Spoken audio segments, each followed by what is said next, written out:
my friends were worried about me. That's what prompted them to take this whole situation to our guidance counselors.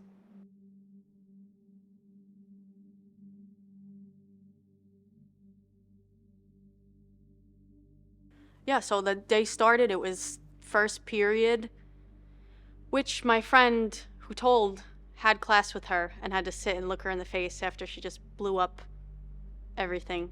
Was I mad at my friends? In that moment, I was relieved.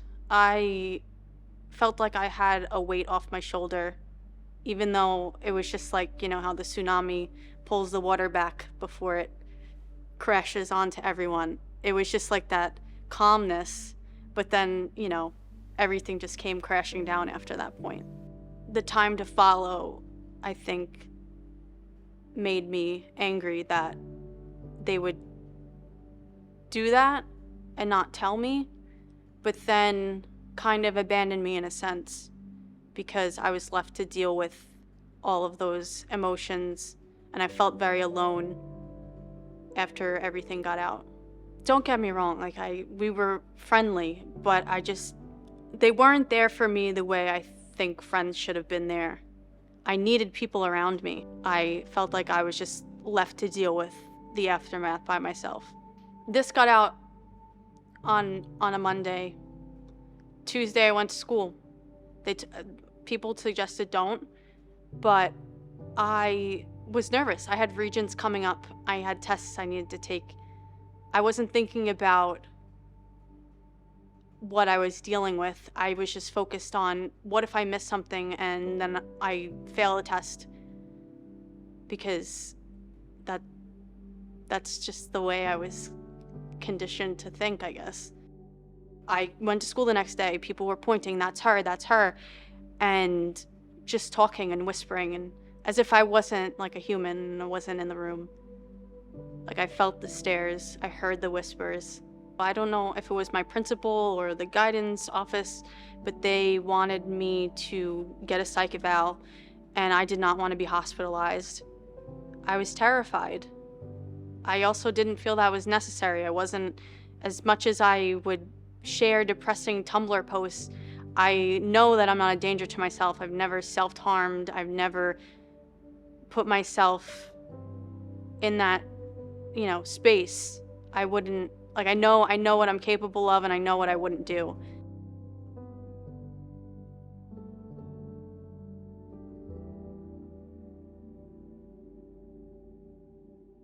For me, my parents got divorced when I was 9, and I did not grow up economically poor, so it wasn't like something in that sense, but in the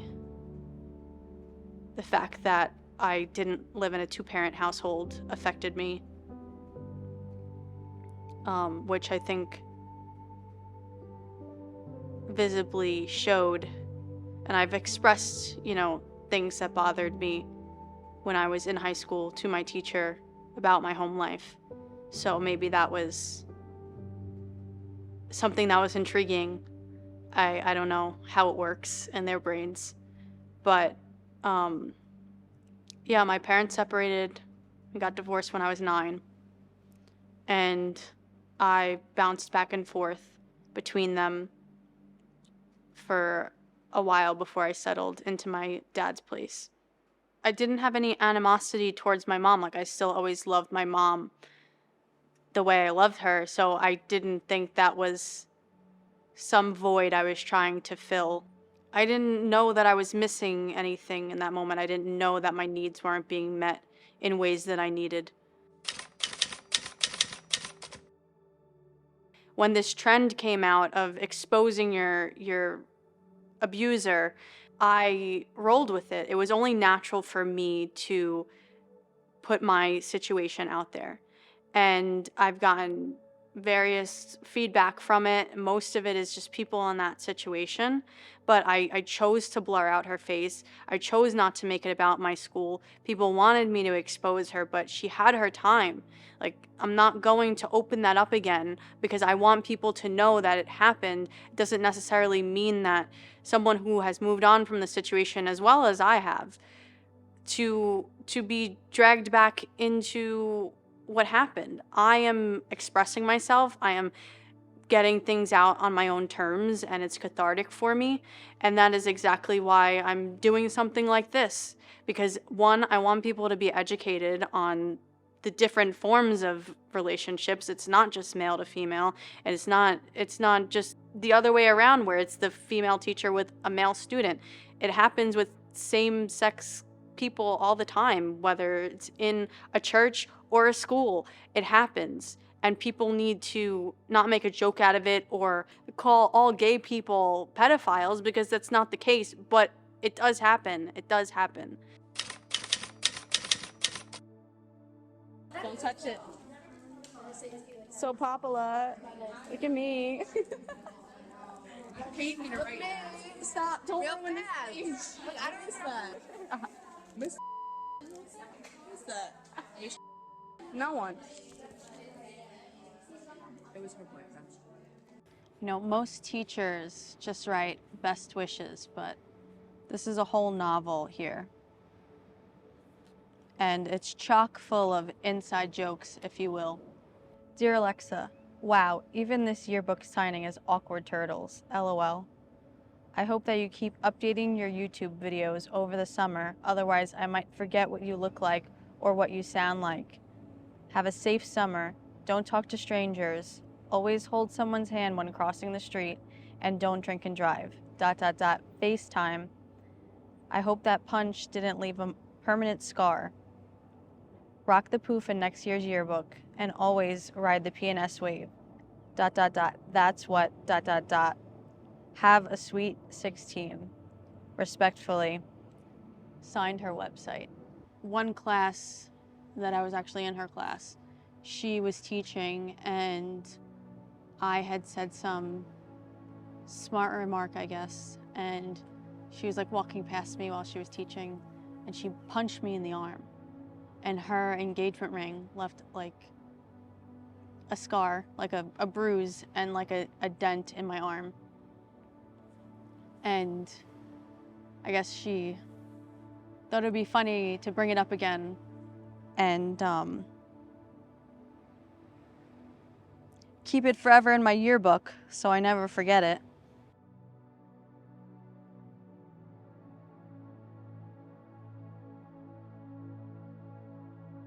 Every time a story is shared, it's very heteronormative, male, female, male teacher, female student, and documentaries I've seen out there, they are either a trend going on in that specific school, so they're bringing that school to light. This is about females being predators too, and unfortunately my story is just another one of those stories.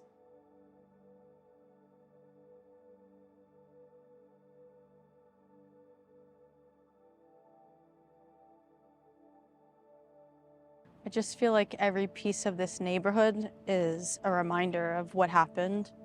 Like, this is my local park, but it's also the place that I had my 16th birthday party, which she was a part of.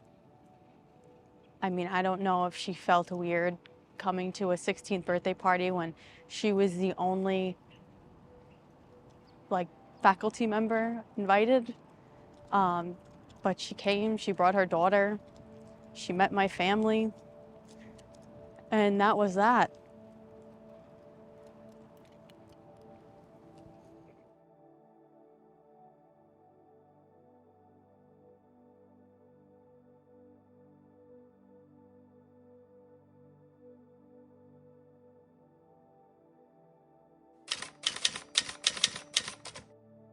What I was going through had an effect on my personality, because I was told to keep this huge secret beyond my sexuality and figuring out who I was. And I was walking the halls with the very person that was telling me not to say anything. So, of course, I'm going to change and be stressed out and depressed and whatever else comes along with a secret, you know?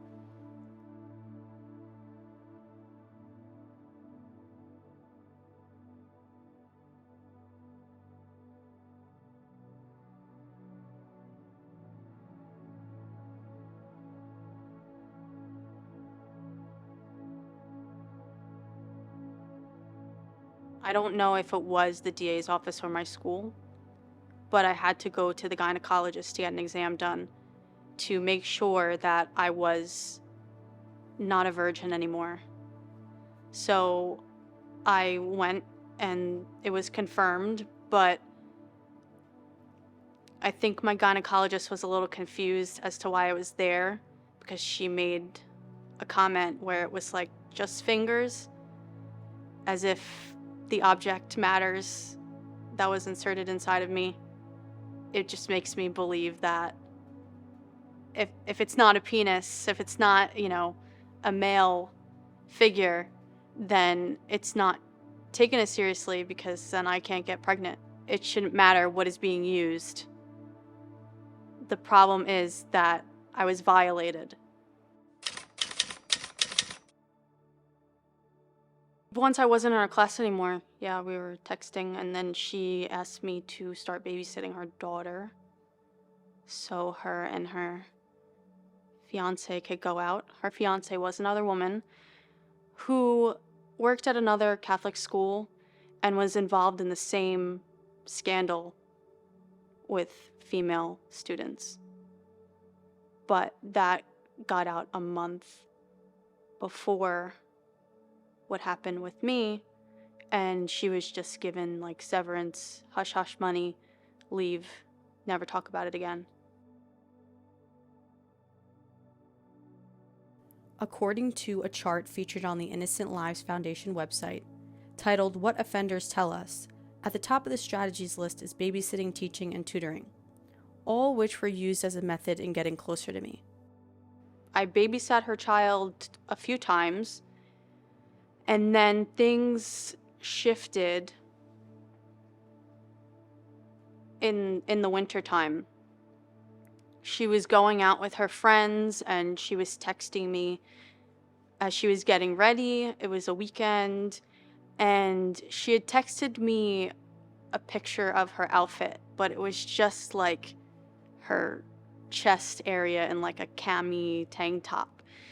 And I'm like, okay, what is this? Once that picture was sent, when she went out with her friends, it kind of just jump-started this, her admitting that she was attracted to me and me also admitting that back. And then it just like was like tension in school, passing in the halls, and I was confused because she had freaked out at me months prior about my friend bringing it up. Is it okay now because she's initiating it and I'm not bringing it to her attention in a negative light? Or is this how she always felt? That's why she came at me like that in the beginning.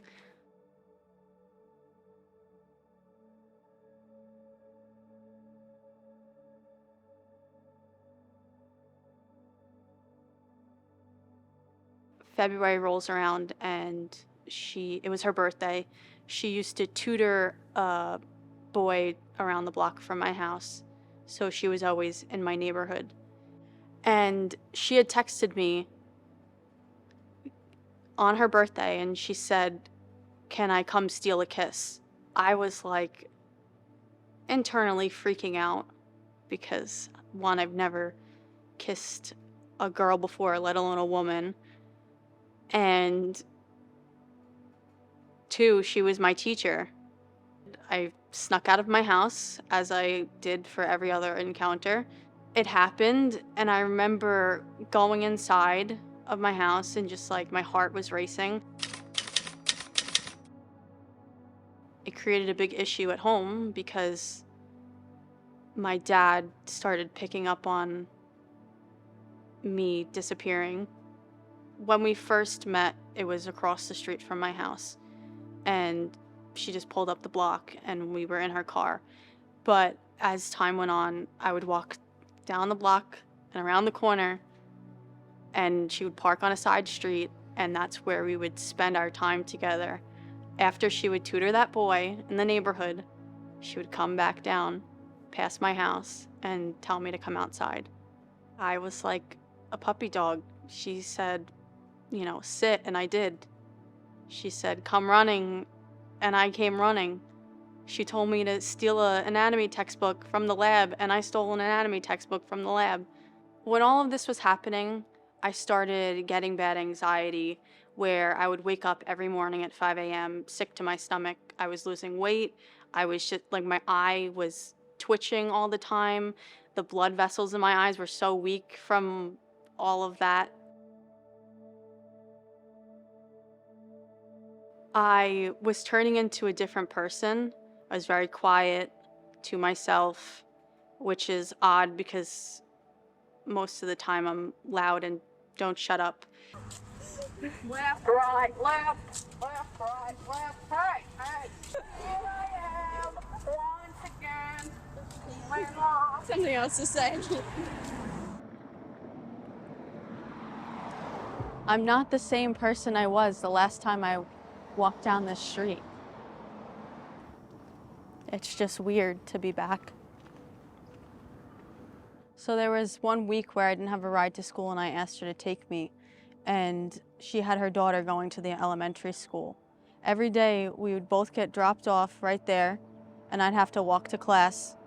Even though we were both going to the same place, we obviously couldn't be seen together arriving in the same car, which, yes, is very weird to me. Just thinking about it, being in the car. People know she's a teacher at the high school and they saw a student getting out.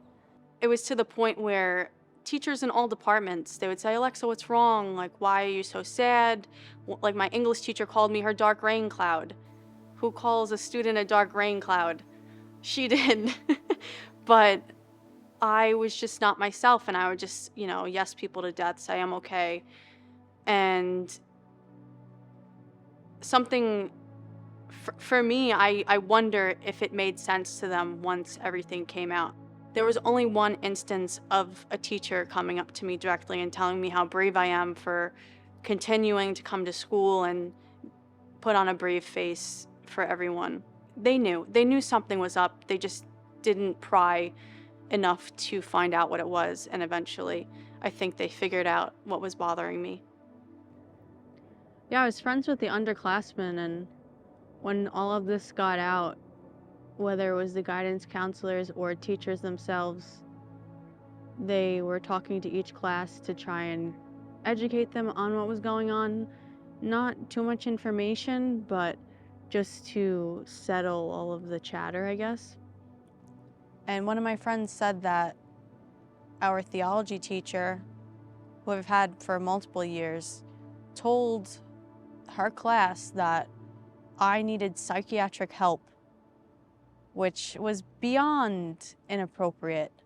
If you have your own personal opinions, I mean, why would you tell a bunch of 15-year-olds? It's just beyond unprofessional and uncalled for. When I heard that, I was just like, who is he to say anything? There was like no empathy.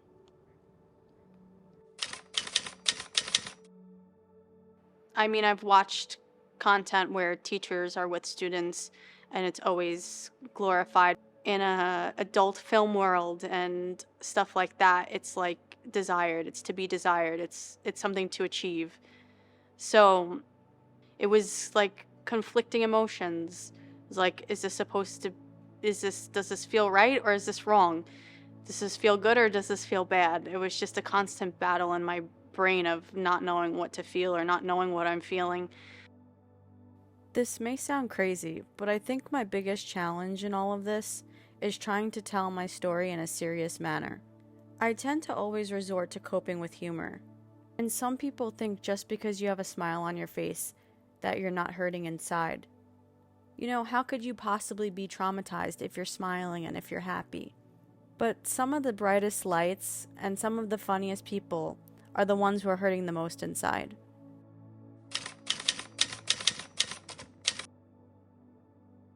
I've been trying to tell my story in so many different ways throughout the years on various platforms, and I just feel like no matter how I deliver it, it's not getting to where I want it to be, and it's not telling the story the way I feel it should be told.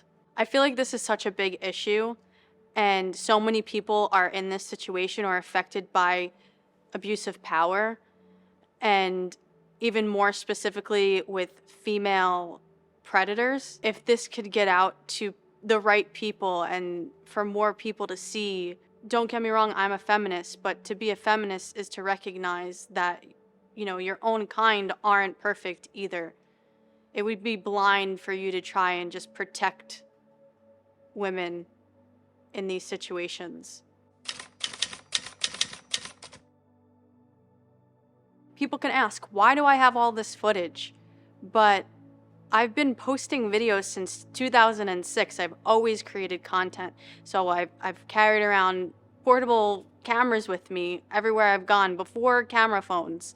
So I've always just recorded things, whether it's scripted, non-scripted, documentary style, vlogging, whatever you want to call it. I've always had a camera in my hand. So I would make montages of the school year with my friends and post them onto YouTube. And that's why I was recording all this stuff. It was known, it was acknowledged. I used to have a study period on Fridays where the whole class would watch my YouTube videos as if it was like a weekly episode, you know? So it was a known thing that I created content. She was in power. She could have easily said, no, this is wrong. But she kept going and kept doing it. So it honestly took me until a few years ago to really like internalize that and realize it was not my fault. She could have stopped it. She was an adult who was in a grown relationship, who had a child who was only 10 years younger than me. Meanwhile, she's 12 years older than me. So I was closer in age with her daughter than I was with her, which also, her daughter was my age 2 years ago, like at that time. So it makes me think, like, how would she have felt if it was her daughter that happened to? Now seeing her daughter at that age, what her mindset is. And I wanted to reach out and like get that perspective. It was bothering me, and I felt like I needed to say something and write a letter. But I didn't. I just wanted to know. I felt like I needed to know what she was thinking and why she did it. I don't need an apology. I don't want an apology. I can't understand why someone would want to do that. So any closure in it would just be her answer as to why she thought that was okay.